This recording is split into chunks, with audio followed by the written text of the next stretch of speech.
Hello and welcome to our special coverage on IPOs. I am Vivek Mittal, and today we are joined by India's top cardio surgeon, chairman and managing director of Global Health, Dr. Naresh Trehan, which owns Medanta Brand Hospital, and Group CEO of the company, Mr. Pankaj Sahni. Welcome to our show, Trehan sir, Pankaj sir. Thank you. Sir बहुत बहुत स्वागत है। पहले मैं Trehan sir आपका थोड़ा सा background जो लोग इस शो को देख रहे हैं उनको बता देता हूँ। सब फैमिली बैकग्राउंड बता रहा हूँ, प्रोफेशनल बैकग्राउंड आप ही से पूछूंगा क्योंकि आप ज्यादा अच्छे से जर्नी बता पाएंगे। फैमिली बैकग्राउंड कम जो सर के फादर एंड मदर दोनों ही डॉक्टर रहे हैं और पाकिस्तान के फैसलाबाद में दोनों प्रैक्टिस करते थे पार्टीशन से पहले, और सर ने बहुत अवार्ड जीते हैं और इंडिया के पद्मश्री पद्म विभूषण के सर ऑनर हो चुके हैं। सब तरीके की सारे अचीवमेंट, सारे माइलस्टोन सर के पास हैं। सर ये तो कुछ पर्सनल बैकग्राउंड है। सब पहले आईपीओ की जर्नी स्टार्ट करने से पहले मैं आपकी प्रोफेशनल जर्नी के बारे में जानना चाहता हूं, because you are an inspiration for all the doctors community and जो लोग आपको सुनते हैं देखते हैं उनके लिए प्लीज अपना कुछ प्रोफेशनल बैकग्राउंड शेयर करें। तो मैंने मेडिकल कॉलेज में गया था, king George's medical college Lucknow. वहां से क्योंकि मैं हार्ट सर्जरी करना चाहता था, मैं गया न्यूयॉर्क यूनिवर्सिटी मेडिकल सेंटर में। डॉक्टर फ्रैंक स्पेंसर थे जो दुनिया के बहुत जाने माने टीचर माने जाते थे। तो फॉर्चुनेटली उनके प्रोग्राम में मुझे एडमिशन मिली और देन उन्होंने पूरा ट्रेनिंग करा 7 साल। उसके बाद न्यूयॉर्क यूनिवर्सिटी ने मुझे बोला कि आप फैकल्टी ज्वाइन कर लो यूनिवर्सिटी की। सो वहाँ पे टीचिंग और प्रैक्टिस कर रहा था मैं। और जब उस शुरुआत से ही बहुत सारे इंडियंस आने लगे, क्योंकि ये सुविधा उपलब्ध नहीं थी यहाँ पे। इंडियंस आने लगे मेरे पास न्यूयॉर्क में अपना ऑपरेशन कराने, बाईपास, वाल्व चेंज, जो भी प्रॉब्लम्स थे। और उससे मुझे रोज यही एहसास होता था कि जो लोग इतना पैसा खर्च करके आ सकते हैं, कितने सैकड़ों लोग होंगे हिंदुस्तान में जो नहीं आ सकते। तो आइडिया था कि इसको जो पूरा सिस्टम है इसको इंडिया लाया जाए। तो तब मैं वापस आया। तो उससे पहले आने से पहले स्कॉट्स हार्ट इंस्टीट्यूट बनाया हमने। और 87-88 में जब मैं वापस आया, स्कॉट्स हार्ट इंस्टीट्यूट को 150 बेड से हमने 350 बेड तक बहुत अच्छा रहा वो जर्नी। सैकड़ों सर्जन्स, कार्डियोलॉजिस्ट सबको ट्रेन किया गया। पर एक खामी थी उसमें। वो खामी ये थी कि अगर जो किसी पेशेंट को और कोई स्पेशलिटी की जरूरत पड़ती है, जैसे कोई न्यूरो है या गैस्ट्रोएंटरोलॉजी है या नेफ्रोलॉजी है, तो फिर उस लेवल के, जिस लेवल का हमने कार्डियक इंस्टीट्यूट बनाया था, उस लेवल के लोग नहीं थे। और अगर जो आप दुनिया में देखोगे तो इसका मिसाल ये है कि Harvard medical college, the Mayo clinic, Cleveland clinic, ये ऐसे इंस्टीट्यूशंस हैं जहां पे एक प्लेटफॉर्म के ऊपर सारे सुपर स्पेशलिस्ट जो दुनिया के मार्के के हैं इकट्ठा मिलके काम करते हैं। और वो फिर जो मेडिसिन प्रोड्यूस करते हैं उसका वो एक और ही लेवल की होती है। तो मेरा प्रयास ये था कि ऐसा इंस्टीट्यूशन इंडिया में लाया जाए, क्योंकि इंडिया के लिए ही नहीं, इसके आसपास की कंट्रीज में भी उसका बहुत प्रभाव पड़ेगा।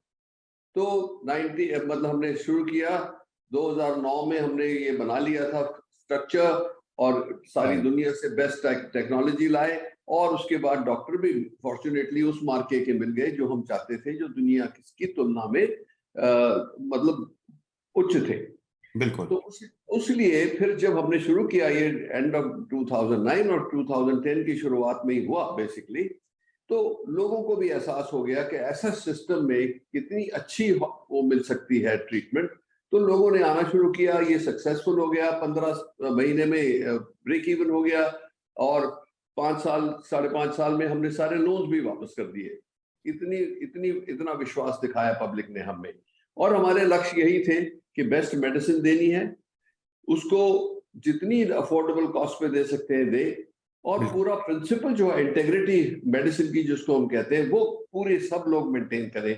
कोई ऐसा टेढ़ा मेढ़ा काम नहीं होना चाहिए जी। तो इसी लक्ष्य से फिर जब हमने 2005-06 में हमें ये एहसास हो गया कि ये सिस्टम सक्सेसफुल है इंडिया में, इसकी पूरी एक्सेप्टेंस है, तो हमने कहा कि और क्यों नहीं लोगों को ये पहुंचाई जाए सुविधा। तो लखनऊ 1000 बेड खोले गए, पटना किया गया 650, और रांची में एक छोटा हॉस्पिटल और एक इंदौर में छोटा हॉस्पिटल, और अब नोएडा में 550 बेड की नींव रख दी गई है, कंस्ट्रक्शन शुरू हो गई है और FY25 में वो तैयार हो जाना चाहिए फॉर फंक्शनिंग। तो ये अब तक जर्नी रही है, सक्सेसफुल रही है कि मतलब इसकी इतना मतलब जो भी आप बोलेंगे कि ये जनरेशन ऐसा है कि हमने ऑर्गेनिक फंड से ही सारे फंड किए, 50% डेट ली हर इंस्टीट्यूशन के ऊपर।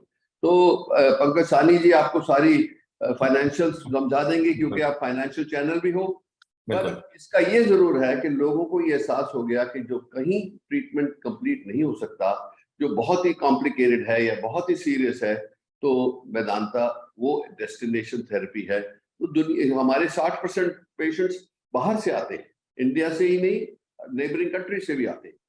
तो इसीलिए ये जर्नी, और आपने ये पूछा आईपीओ क्यों, तो आईपीओ इसलिए है कि इस जर्नी को और मल्टीप्लाई किया जाए।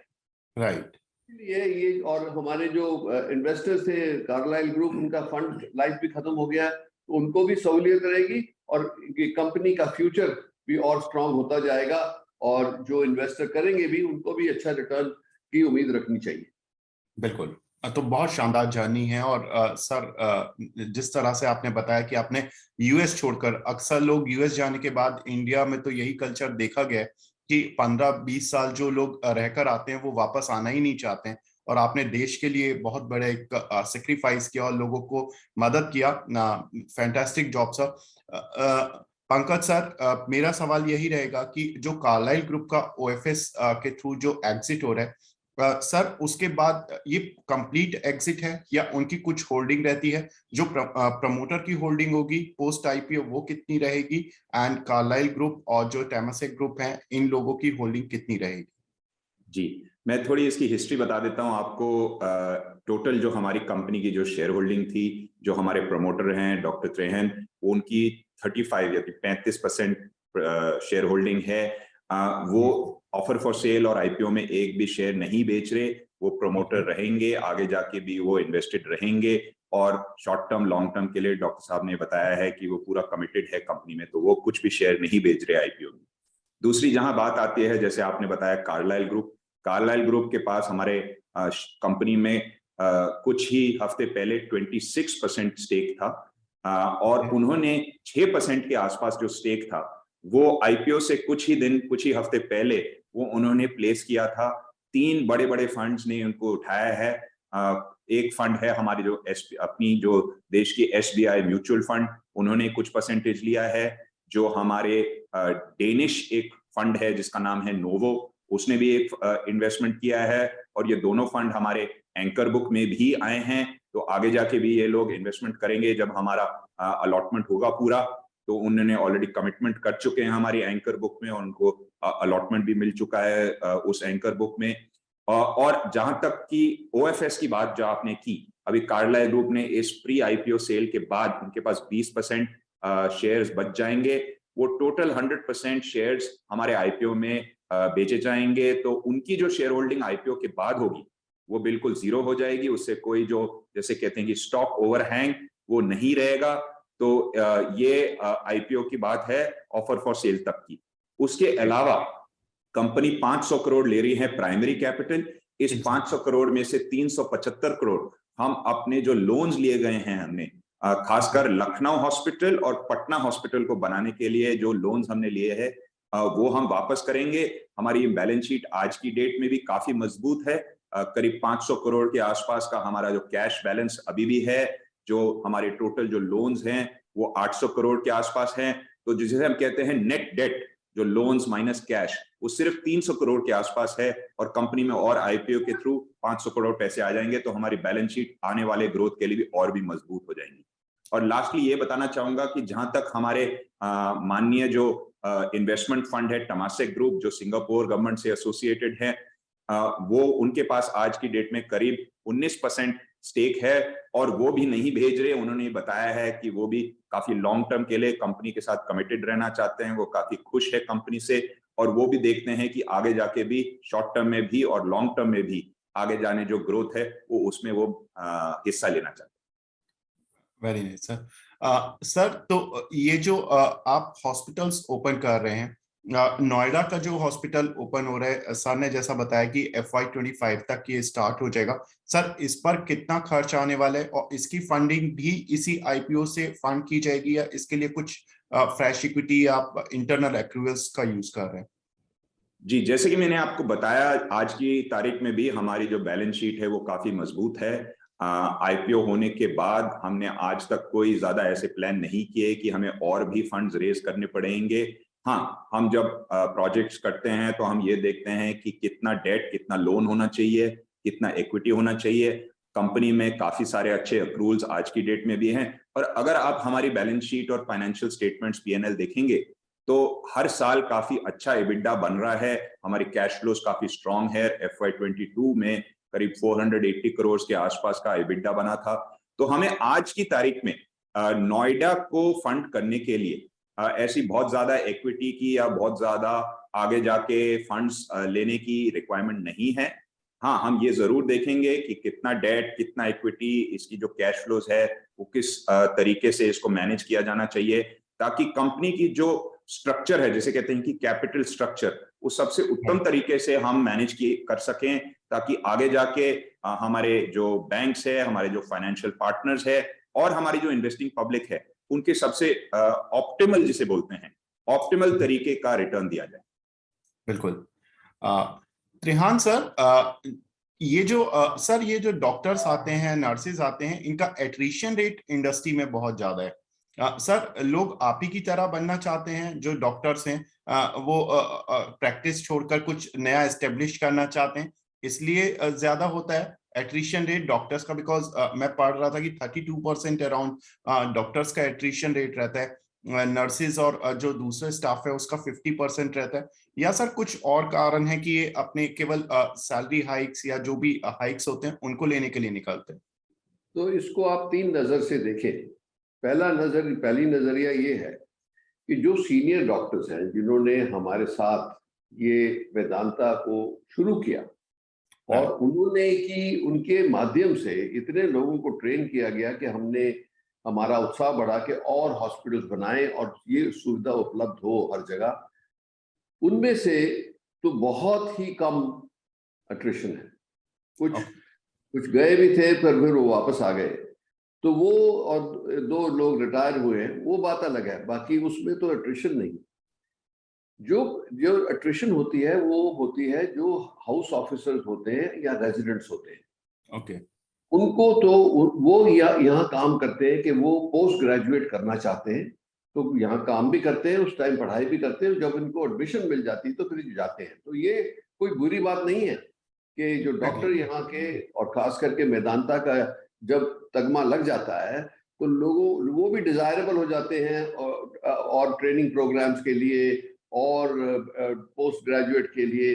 तो वो उसमें अट्रिशन है, वो तो 30% कहेंगे तो कुछ भी नहीं है, क्योंकि वो गए अच्छे बनने के लिए, और फिर जो अच्छे उनमें से भी बहुत उच्च थे उनको वापस ले लेते हैं आफ्टर ट्रेनिंग।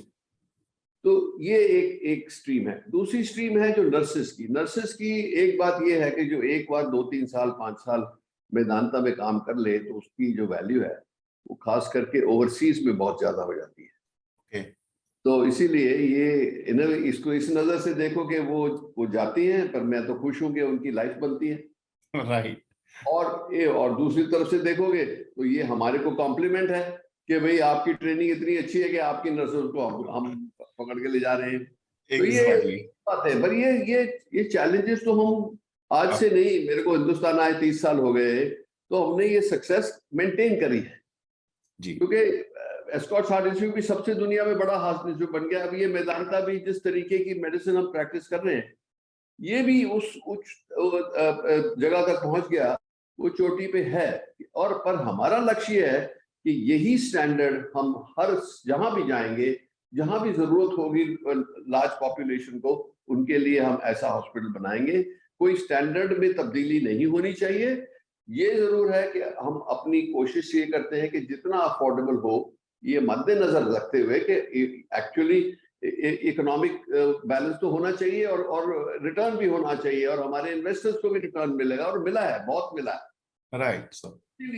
इसीलिए तो उसको बैलेंस में रखते हुए, और तीसरी चीज ये है कि जो सबसे बड़ा आज के दिन हमारे को स्ट्रेस करना है सबको, वो ये है कि एक हमारी जो हिपोक्रेटिक ओथ है, जिसकी जो प्योरिटी है मेडिसिन की, उसको पूरी तरह से मेंटेन किया जाए। चाहे कहीं जाओ, चाहे कोई डॉक्टर आपके यहाँ काम कर रहा हो या कोई भी नर्स या पैरामेडिकल कर रहा हो, तो इन चीजों को अगर जो हम रखते हैं, तो वही एंड स्टेज जो है, जो उसकी जो उपलब्धि होती है, लोग अब हमें कहते हैं कि ये डेस्टिनेशन हॉस्पिटल है, कि यहाँ नहीं हो रहा ठीक तो वहां चलते हैं। तो ऐसी बातें अच्छी हैं। जैसे जब कोविड शुरू हुआ तो गवर्नमेंट ने जो 14 इटालियन मिले, उन्होंने हमारे पास भेजे कि भाई किसी को पता नहीं कोविड क्या है, तो इसको आप ट्रीट करें, और हमने सक्सेसफुली किया। आज आपके उससे इतनी बनी न्यूज इटली में कि आप कहीं चले जाओ वो मेदांता को जानते हैं। बिल्कुल। तो ये बात है, ऐसी चीजों से अगर जो आप ठीक काम करते रहते हैं, तो आपकी इज्जत भी बढ़ती है और आपके लोगों को भी ट्रस्ट बढ़ती है। सर मेदांता ही नहीं सर, लोग आपको भी बहुत जानते हैं, और I mean president of India 91 से आप ट्रीटमेंट कर रहे हैं, तो सर ये एक डेजिग्नेशन बना हुआ है आपका वहां पर, या ये 91 में स्पेशली जब प्रेसिडेंट थे उनके ट्रीटमेंट के लिए ही गए थे? नहीं, वो तो खैर वो 5 अपॉइंटमेंट होती है, 5 साल की टर्म होती है, उसके बाद वो फिनिश होती है, पर जब भी कंसल्टेशन के लिए तो हर वक्त अवेलेबल है। Right sir. एक चीज और, जब ये कोविड हुआ था तो इंडिया में जिस तरह से हॉस्पिटल्स की एक डिमांड सप्लाई मिसमैच हो गया था, तो सर आपको लगता है कि मेदांता एज एन ब्रांड बहुत जगह पर होना चाहिए था, और हम लोग को बहुत ज्यादा हॉस्पिटल खोलने चाहिए, क्योंकि बहुत बड़ा जो एक तबका है, और south India waste India sir, आपको इतने हॉस्पिटल्स की मतलब बेड की डिमांड इतनी ज्यादा रहती है, तो सर क्या एक्सपेंशन प्लान्स हैं? देखो, एक तो आपको पता है कि सेबी के जो रूल्स है, उसके तहत जो आरएचपी में नहीं है उसके बारे में चर्चा नहीं करी जा सकती ज्यादा। Right sir, right. ये आपको फिर बता सकता हूँ, विद इन द रूल्स बता सकता हूँ कि ये जर्नी जो आपने सुनी कि 1 से 5 बने 10 साल से कम में, राइट, तो ये जर्नी कंटिन्यू होती जाएगी और हम वहीं जाते जाएंगे और इसी तरीके की मेडिसिन क्रिएट करेंगे जो उस एनवायरनमेंट में नहीं है। राइट। आप देखोगे लखनऊ में 20 करोड़ लोग हैं यूपी में, उनको और बाइंग पावर भी है। बिहार में भी वही प्रॉब्लम है, 12-13 करोड़ लोग हैं, ये ऐसी मेडिसिन नहीं अवेलेबल है। तो हमने झारखंड है, मध्य प्रदेश है, और ये सारा हार्टलैंड हमने कवर कर लिया है ऑलरेडी, और चलता जाएगा, ये कहानी चलती जाएगी। Right sir. वो पर उसकी स्पेसिफिक्स नहीं दे सकता अनफॉर्चुनेटली मैं, बिकॉज के रूल्स तो हम लकीर के फकीर हैं मतलब। बिल्कुल सर। कोई नहीं सर, हम भी जानते हैं कि जब डीआरएचपी कंपनी फाइल करती है तो उसी के हिसाब से कंपनी के प्रोटोकॉल्स रहते हैं। पंकज सर, सर ये जो आपकी जो कैपेसिटी है बेड की, ये 3500 होने वाली है नोएडा के हॉस्पिटल खोलने के बाद। सर जो एवरेज रेवेन्यू आता है वो कितना आ जाता है पर बेड, और ऑक्यूपेंसी कितनी रहती है ईयर ऑन ईयर की? एक साल में कम से कम एक बेड पार्टिकुलरली इतना टाइम ऑक्यूपाइड रहता है सर, इसके बारे में कुछ बताएं। जी, अगर आप हमारे जो आरएचपी में जो हमारे फाइनेंशियल स्टेटमेंट्स है, चाहे वो हमारे जो जिसे कहते हैं मैच्योर हॉस्पिटल्स जिनका 4-5-6 साल हो चुका है, वो देखेंगे जो कि गुड़गांव, इंदौर, रांची इन हॉस्पिटल्स में आता है, या हमारे जो नए हॉस्पिटल्स हैं जैसे लखनऊ या पटना, अगर वो देखेंगे तो दोनों में ही हमारी बहुत खास आरपॉप जिसे कहते हैं एवरेज रेवेन्यू पर ऑक्यूपाइड बेड, जो इंडस्ट्री का एक टर्म होता है, वो अगर देखो तो आप देखेंगे कि FY22 में करीब 55,000 के आसपास था।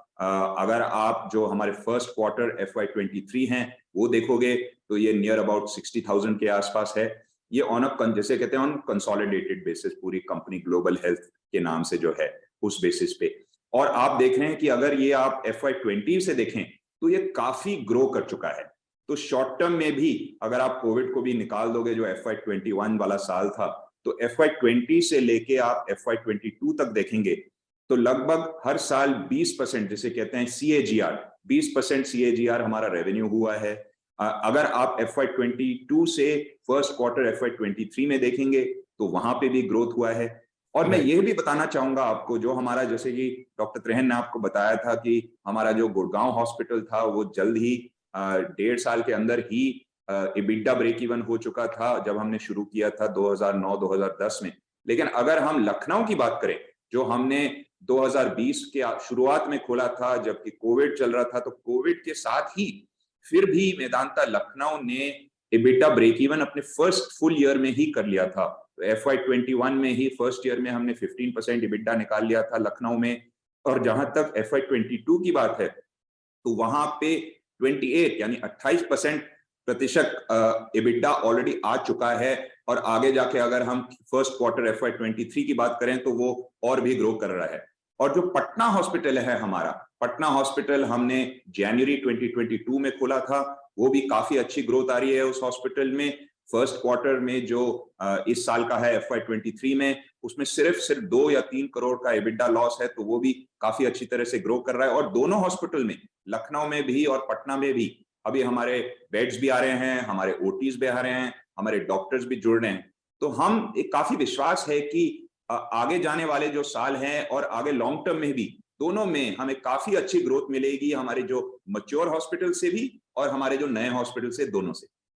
बिल्कुल।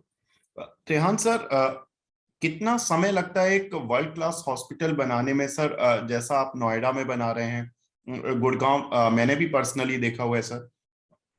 सर, इस तरह का हॉस्पिटल बनाने में कितना समय लग जाता है?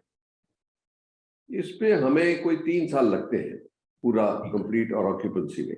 तो आप ये लगाइए अंदाजा कि 30 और 36 महीने में एक हॉस्पिटल को ऑपरेशनलाइज कर दिया जा सकता है। क्योंकि हमारे को जो नॉलेज है अबाउट कि कैसा लेआउट होना चाहिए, कैसे बेड्स बनने चाहिए, क्या प्रोपोर्शन में बनना चाहिए। क्योंकि आप देखोगे मेदांता जो है ये, क्योंकि ये क्वार्टरनरी केयर है, हमारे प्रोपोर्शन ऑफ ICU बेड्स और हॉस्पिटल से फर्क है कि हम 30% बेड्स जो हैं वो क्रिटिकल केयर बेड्स रखते हैं, क्योंकि वही हमारा जिस तरीके के पेशेंट्स हम ट्रीट करते हैं वो बहुत कॉम्प्लिकेटेड सिक लोग होते हैं। इसीलिए मतलब नॉर्मल तो चल ही रहा है, पर उसके साथ साथ जो कॉम्प्लिकेटेड लोग आते हैं उनका भी इलाज साथ साथ चलता है। तो हमारे ये प्रिंसिपल्स हैं जिसके ऊपर हम बनाते हैं, तो उसमें फिर प्लानिंग में बहुत कम टाइम लगता है और एग्जीक्यूशन उसके हिसाब से, क्योंकि हमारे कंट्रैक्टर्स, हमारे सब लोगों, आर्किटेक्ट्स, उनको सबको पता है, क्योंकि ये शुरुआत हुई थी कनाडा से। जो गुरुग्राम में जो बनाया था वो 4 कनेडियन आर्किटेक्ट्स ने बनाया था दुनिया के लेवल का। पर अब तो उसका नॉलेज जो है हमारे इंडियंस को भी हो गया, तो अब हम अपने ये इन हाउस ही करा लेते हैं सारा कुछ, तो इसीलिए इसमें थोड़ा टाइम कम लग जाता है। और विवेक जी, और एक जरूरी बात है आपके खासकर जो फाइनेंशियल दर्शक हैं उनको बताने के लिए कि जब हम ये हॉस्पिटल्स बनाते हैं, जैसे कि अभी हमने लखनऊ बनाया, अभी हमने पटना बनाया, पूरा हॉस्पिटल बिल्डिंग एक साथ बनता है।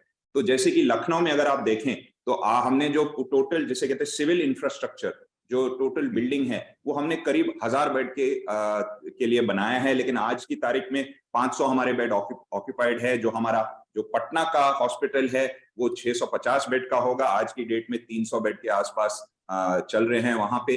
तो इससे क्या होता है कि जो हमारा जो कैपेक्स लगता है, जो इन्वेस्टमेंट लगता है, उसका कम से कम 60-70% कैपेक्स डे 1 पे ही हम खर्च कर देते हैं टोटल हॉस्पिटल बनाने के लिए। और जो आगे जाके जो बेड होंगे वो कम खर्चे में बन जाते हैं और ज्यादा तेज बन सकते हैं। और हम ये भी देख सकते हैं कि कौन सी स्पेशलिटी के लिए किस तरीके का हमें बेड चाहिए। तो जो हम सीखते हैं, जैसे आज की डेट में हम लखनऊ में देखें तो 500 बेड बन चुके हैं, 500 बेड की काफी अच्छी ऑक्यूपेंसी चल रही है।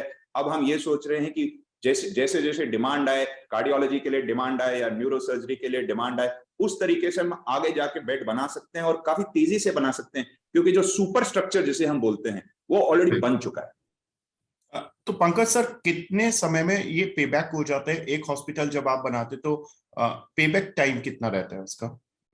देखिए, अगर आप नॉर्मल तरीके से देखें तो कोई भी हॉस्पिटल, खासकर इस तरीके के हॉस्पिटल जो इस स्टैंडर्ड के जो बने हुए हैं, उनका जो आप नॉर्मल में अगर आप इंडस्ट्री में देखोगे तो लोगों से पूछोगे तो वो नॉर्मली बोलेंगे आपको 3 या 4 साल इसमें लग जाते हैं इनको ब्रेक इवन होने में। लेकिन मेदांता ने जो दिखाया है तो गुड़गांव में भी जो दिखाया था, जो लखनऊ में भी दिखाया है, वो हमने कम से कम 15-16 महीने में ही गुड़गांव में और 12 महीने के अंदर ही हमने लखनऊ में इसका EBITDA ब्रेक इवन ले लिया। अभी मैंने जैसे आपको बताया था कि पटना में जो फर्स्ट क्वार्टर का EBITDA लॉस है वो सिर्फ 2-3 करोड़ रह चुका है।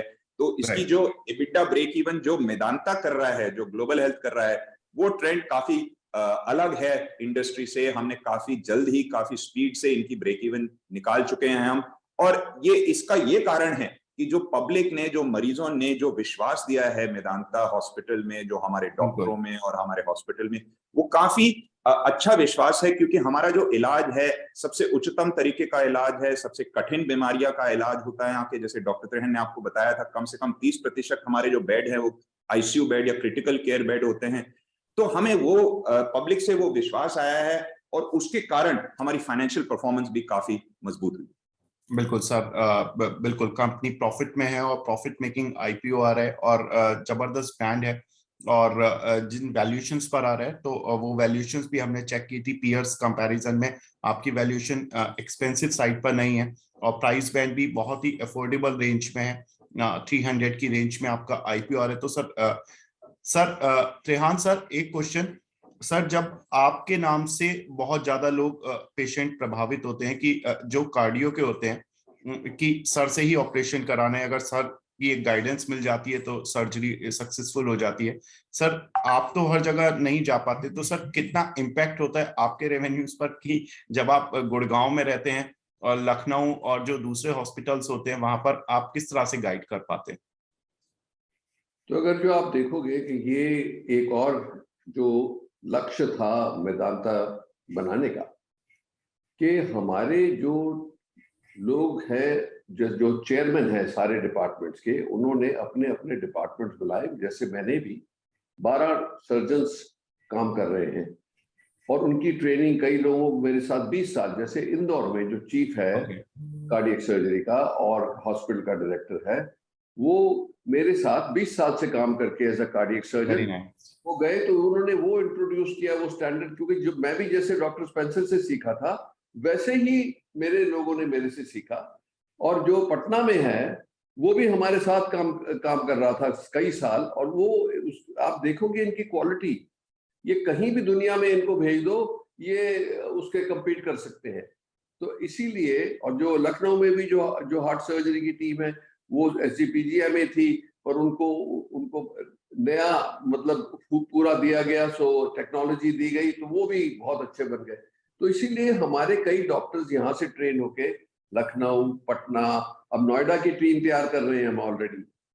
तो इसीलिए ये हमारा सिस्टम है कि कहीं क्वालिटी नहीं गिरनी चाहिए। और आपका ये क्वेश्चन था कि ये लोग वहां जा रहे हैं और वहां पे पेशेंट्स को देख रहे हैं, तो आपका काम तो नहीं कम हो रहा। वो उनकी वजह, ये नई जगह खोलने से हमारा काम बढ़ गया है, हमारी ऑक्यूपेंसी बढ़ गई है, क्योंकि लोगों को एहसास होने लगा कि कितना स्टैंडर्ड है और किस कॉस्ट पे मिल रहा है।